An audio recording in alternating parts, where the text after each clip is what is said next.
Alright, this is Sludge Packet number 2. This is the review.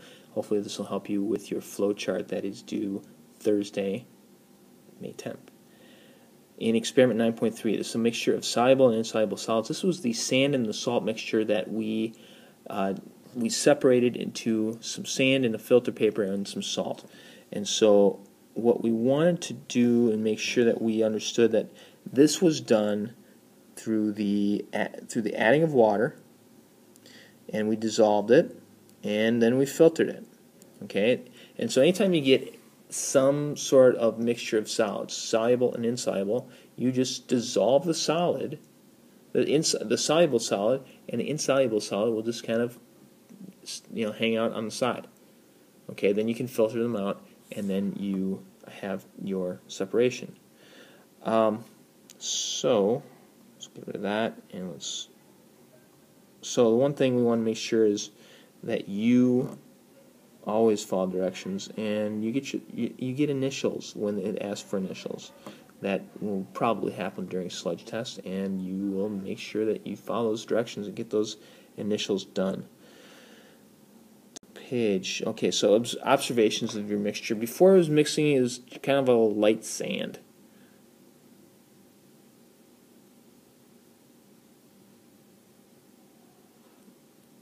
And it was light because it had a lot of white salt in it. And then while mixing with water, the mixture should have been sand and some cloudy water, because the water does get cloudy when it dissolves the salt. And also there's some particles in the sand that add to the cloudiness.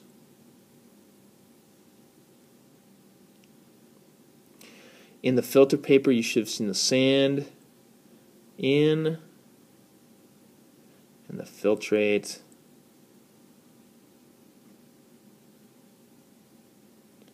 And remember, that's the word we use whenever we have a byproduct of the filtration process. That's a filtrate. Sand in, filtrate was out. And in the evaporating dish, we should have seen the filtrate and that was evaporating. So any type of say, phrasing that reflects these four responses will work. Okay, and we eventually saw the salt. And yes, my handwriting is poor. So let's look at, oops, oh no, well, it's gone, but you can pause it and go back if you need to see it. Apologize about that. Why did you add water and shake it in step 3? You did it to dissolve the salt. Okay, once you make that solution, and remember, a solution is where we have particles that are the size of atoms. So really, really, really small particles that can pass through a filter paper. So once we have that solution, then we can separate them, because we have the filter paper. It'll just go right through. The filter paper is porous. What passed through the filter paper? Well, we could say filtrate. We could say solution of salt and water.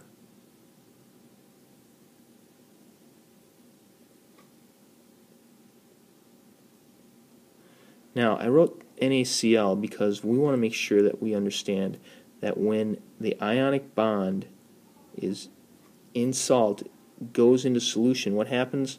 Well, it no longer becomes NaCl. It actually does something called dissociate, which we haven't talked about, but it's a word that kind of makes sense if you think about it. Dissociate. It separates.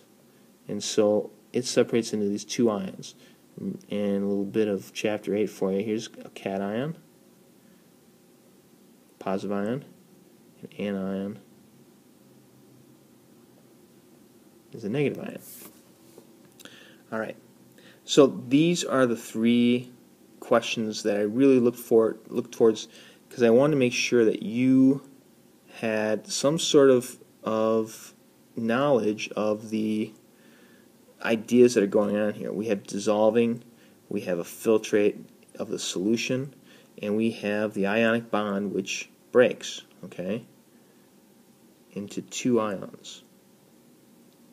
Dissociate and breaks mean the same thing. Dissociate, you get more funny looks when people. Next page, and we want to make sure that we understand that we're now dealing with 9.4. It is the mixture of liquid and solid. We are going to distill the substances, and we're going to separate a liquid from a soluble solid in this case. So a couple things when we are doing this. We're looking for the crystals. That's how we're going to determine what the soluble solid is, and we are going to collect. And what does it say? Collect. We're going to boil the solution. We're going to save the liquid, and we're going to collect it in the condensing tube, and then we are going to test both of those. So the first thing is, when we got done with that, the crystal shape is cubic, and a lot of people said it's rhombohedrons or octahedrons, and those are very close. And I'm not going to not give you credit for that. Those are really close, and so we're looking at these little cubes right here, and those little cubes, and they should, like this one right here has a little X in it. That's what we're really looking for. Those are all cubes, and that is an indicator that we are dealing with a mineral called halite, which is made up of sodium chloride. Okay, sodium chloride, if you were to be a miner, you'd be mining halite. Okay, so now we are looking at the graph, and I want to thank someone for giving us a good enough graph to use. We have day 1 in blue, and we have day 2 in the red. Okay, so in blue, we want to make sure that this is we understand this is the solution. And the boiling point of the solution is about 91 degrees. Okay, but we also want to make sure that we see that the red line here, it's a little higher. It's about 95, 96 degrees. Now, the other thing to look at is the actual shape of the graph. The red line really gets hot really quick, whereas the blue line, the solution line, takes a little bit longer to get into the boiling stage. I'm not sure why that was. I mean, part of that might have been because of the hot plate not being on right away with one of them, with say the day 1's solution. And that actually is pretty common, that a student would be more comfortable with the procedure and be able to get going quicker. But nonetheless, we have pure water and we have solution. So what's happening with these two substances that is causing the boiling point to be about 5 degrees lower? Well, let's consider what's happening with, and we can go to the next. So we're looking at number 1, the boiling point of the solution. I was really hoping to see a lot of you actually tell me that the solution was 91. Okay, and you can be specific about this. And the boiling point of the condensed liquid is 96. And that's important to be specific with your answers. Not just say it's lower or higher, but tell me the actual temperatures that you read. What does the solute do to the boiling point of the liquid? Well, if we saw that the boiling point is decreased, that's one way of answering it. The boiling point BP is lower. Okay, it decreases. And why is that? Well, it's because the solute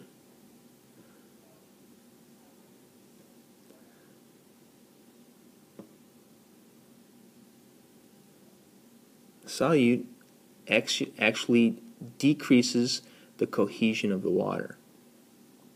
So we'll just use that for decrease the cohesion, the stickiness.